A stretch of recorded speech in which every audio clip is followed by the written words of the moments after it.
Get your free copy of the complete tutorial at www.teachucomp.com/free. You can also quickly duplicate a layer to create another copy of the content in the same image or within a different image file.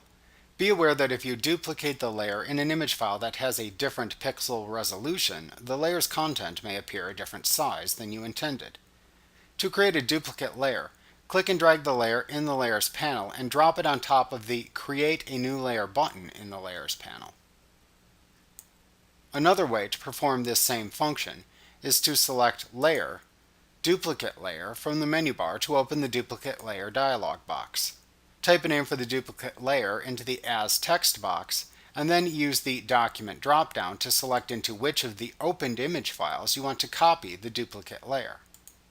Click the OK button to duplicate the selected layer within the Layers panel.